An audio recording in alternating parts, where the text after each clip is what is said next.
O Senhor é meu pastor, nada me faltará. Caminhar-me faz por verdes pastos. Guia-me mansamente a águas tranquilas, refrigera minha alma. Guia-me pelas veredas da justiça, por amor ao teu nome. Ainda que eu caminhasse pelo vale da sombra da morte, eu não temeria mal algum, porque tu estás comigo. A tua vara e teu cajado me consolam. Preparas uma mesa perante mim, na presença dos meus inimigos. Unge a minha cabeça com óleo e meu cálice transborda. Certamente que a bondade e a misericórdia me seguirão todos os dias de minha vida, e eu habitarei a casa do Senhor por longos dias. O Senhor é meu pastor, nada me faltará.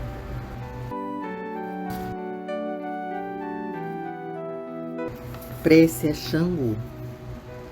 Poderoso orixá de Umbanda, Pai, companheiro e guia, Senhor do equilíbrio e da justiça, auxiliar da lei do karma, só tu tens o direito de acompanhar pela eternidade todas as causas, todas as defesas, acusações e eleições, promanadas das ações desordenadas ou dos atos impuros e benfazejos que praticamos.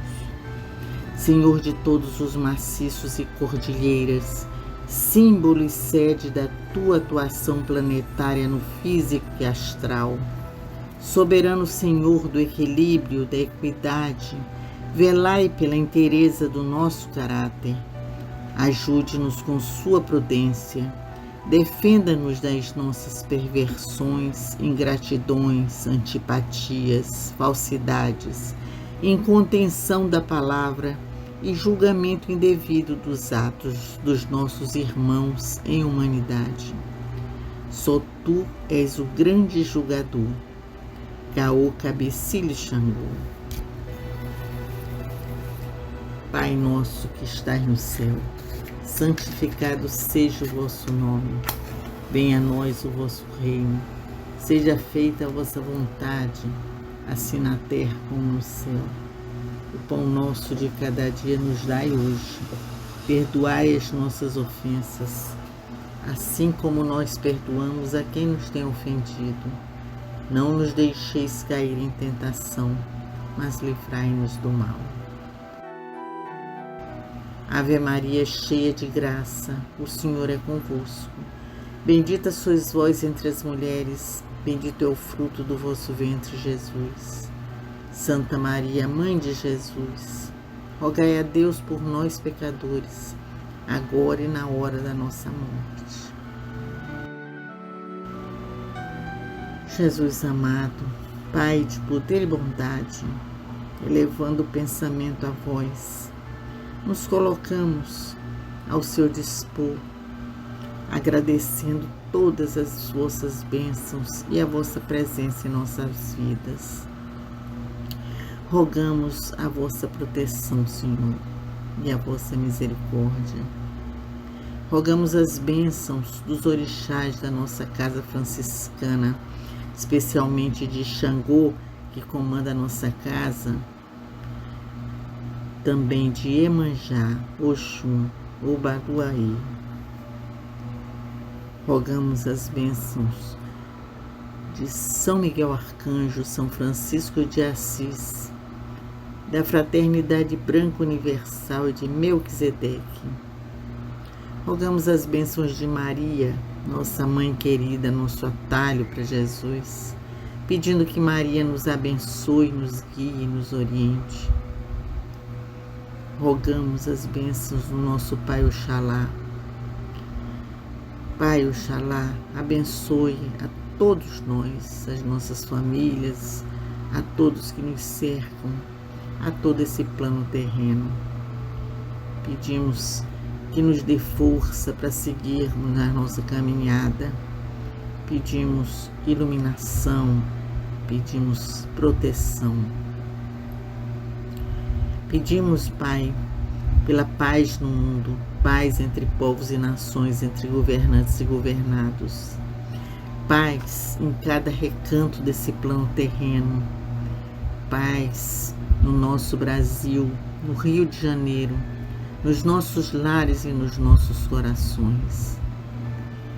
Pedimos, Pai, pelas crianças do mundo, as crianças que vivem em meio à fome, à miséria, a tanto desamor.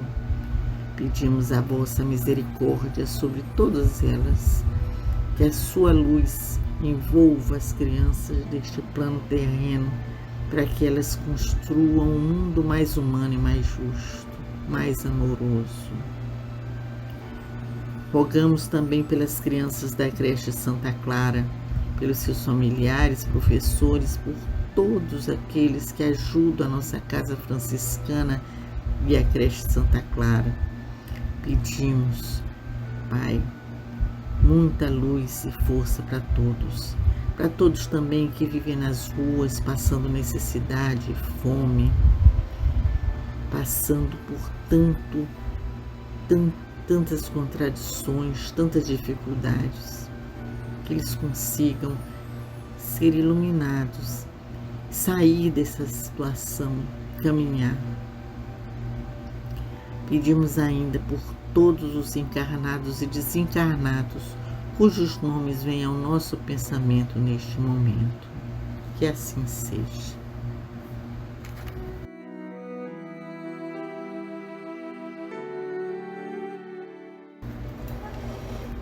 Da sabedoria do Evangelho de Torres Pastorino, os primeiros entusiastas. João capítulo 2, versículos 23 a 25. Estando ele em Jerusalém na festa da Páscoa, ao verem as demonstrações que dava, creram em seu nome. Mas o próprio Jesus não confiava neles, porque conhecia todos, e não precisava que alguém lhe desse testemunho do homem, pois ele mesmo sabia o que havia no homem. Esses 3 versículos de João dão-nos conta da impressão que o ensino de Jesus teve sobre a multidão. Em vendo as curas inexplicáveis que praticava e ao ouvir as palavras de sabedoria que de sua boca provinham, muitos do povo acreditaram nele. É a massa imatura que não tem a capacidade dos discípulos nem a obstinação incrédula das autoridades e deixa-se levar pelo entusiasmo dos fatos externos, como o trigal que ondula com a aragem. A festa da Páscoa não se refere ao dia principal, mas à sua continuação. Durante esses dias, Jesus permaneceu em Jerusalém falando de público, às ondas sucessivas dos peregrinos que chegavam e agindo diante deles. O povo admira-se e acredita, mas é a fé externa e fraca. Essa fé, baseada em coisas externas, sem o amadurecimento interno, é abalada por qualquer vento, esturricada por qualquer sol. Bem o sabe Jesus. Ninguém precisa adverti-lo disso. Ele vê o íntimo, lê os corações, sabe o que está no homem. Não se ilude com os aplausos fáceis, com os elogios corriqueiros, e por isso não confia neles, nem lhes revela o segredo do reino, que só pode ser desvelado aos maduros, aqueles cuja fé nasce de dentro para fora. A pregação é feita de acordo com a necessidade e a capacidade dos ouvintes. Para nós, a lição é preciosa. Nada de acreditar em qualquer recém-chegado, por mais entusiasmado que nos pareça e que se diga. Nada de abrir-lhe nosso coração. Não deis as coisas santas aos cães, nem lanceis vossas pérolas aos porcos. Comentário esotérico de Torres Pastorino. Na interpretação profunda, compreendemos bem por que muitos permanecem às portas do templo, sem nele conseguirem penetrar. Fundamentam sua fé em fatos, são católicos porque testemunharam um milagre, ou confessam-se espíritas porque assistiram a um fenômeno de materialização ou a manifestação extraordinária de um espírito, mas não porque o coração os leve a isso. É uma aceitação intelectual, por não conseguirem explicar certos fatos, mas nada lhes nasce do âmago do ser. Imaturos ainda, apegam-se a fatos externos. Mas basta uma desilusão provocada por uma imperfeição num sacerdote ou num médium para abjurarem sua fé e se tornarem descrentes. As afirmações evangélicas pedem um exame nosso interno. Seremos ainda profanos, ofuscados pela exterioridade dos fenômenos?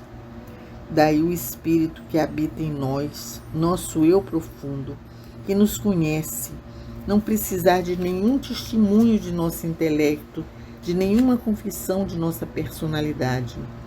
Ele conhece o que existe no homem e por isso aguarda pacientemente de cada personalidade o momento certo. Porque certas criaturas se sentem chamadas e respondem, porque outras não se sentem chamadas pela voz interior. O Espírito sabe que não adianta chamar as personalidades ainda imaturas, surdas à sua voz.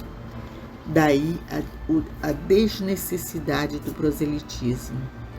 Lancemos a semente. Quem tiver ouvidos de ouvir, ouvirá. Ninguém chegará nem antes nem depois da hora que lhe é própria. O Espírito age onde quer.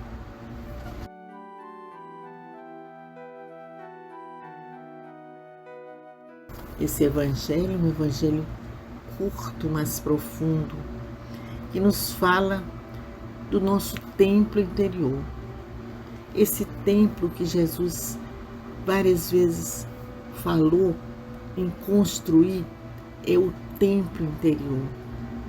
E esse templo interior é o que cada um tem dentro de si e que despertará quando nós estivermos prontos. Não adianta nós querermos correr contra o tempo, querermos buscar um encontro que ainda não estamos preparados. Jesus nos mostra o tempo todo que nós ainda vivemos nessa questão muito voltada para a exterioridade, para a matéria, porque que estamos nesse plano terreno achando que muitas vezes as questões estão aqui, são para ser resolvidas aqui, e muitas vezes não serão resolvidas aqui, serão resolvidas em outras vidas, em outros momentos. Quando nós estivermos preparados, quando nosso espírito no sentido mais puro, a nossa interioridade, nós estivermos preparados, aí nós poderemos caminhar. É muito importante a gente compreender que as portas do templo, elas estão sempre ali, abertas, mas nós nem sempre conseguimos penetrar.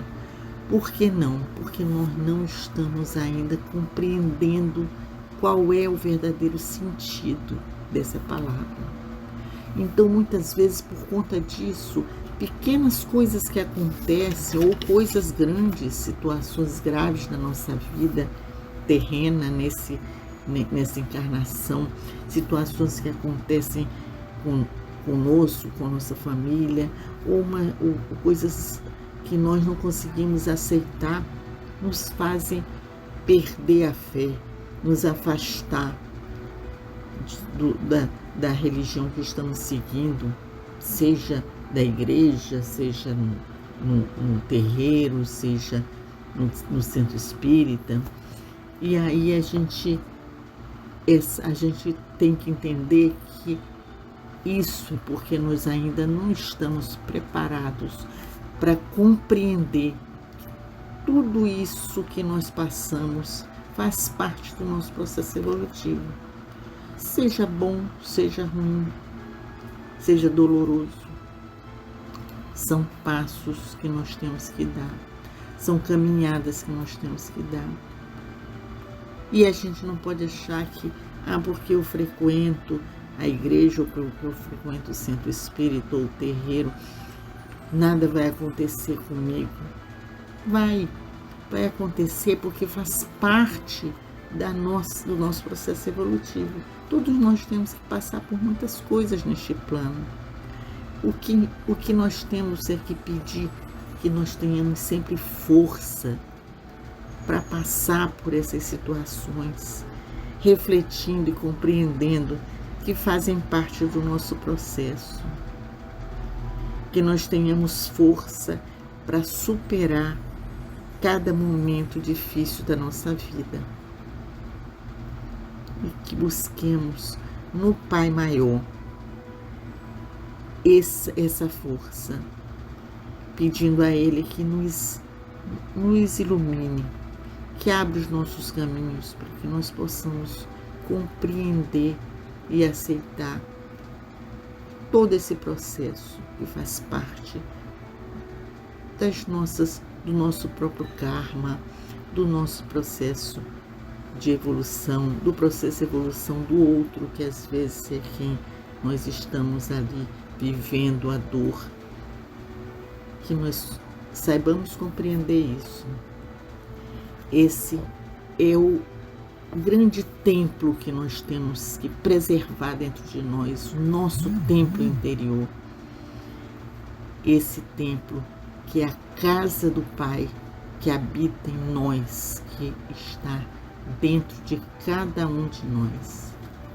Que nós possamos caminhar e levar adiante a nossa vida neste plano, enquanto aqui estivermos, com fé, com confiança, com compreensão, aceitação e fé de que é preciso passar por muitas coisas, mas que não se pode perder a alegria, não se pode perder o amor pelo próximo e por si mesmo, nem principalmente o amor pelo Pai. Que nossos pensamentos se elevem ao Pai neste momento, pedindo luz e força sobre cada um de nós, sobre todo o nosso planeta. Senhor, faz de nós um instrumento da sua paz. Onde houver ódios, faz com que eu leve o amor. Onde houver ofensas, que eu leve o perdão. Onde houver discórdias, que eu leve a união. Onde houver dúvidas, que eu leve a fé. Onde houver erros, que eu leve a verdade. Onde houver desespero, que eu leve a esperança. Onde houver tristezas, que eu leve alegrias. Onde houver trevas, que eu leve a luz. Ó Mestre, faz com que eu procure mais consolar que ser consolado, compreender que ser compreendido, amar que ser amado, pois é dando que se recebe, é perdoando que se é perdoado, e é morrendo que se nasce para a vida eterna. Assim seja, Senhor, que cada um de nós receba neste momento as bênçãos e a proteção do Mestre Jesus. Assim seja.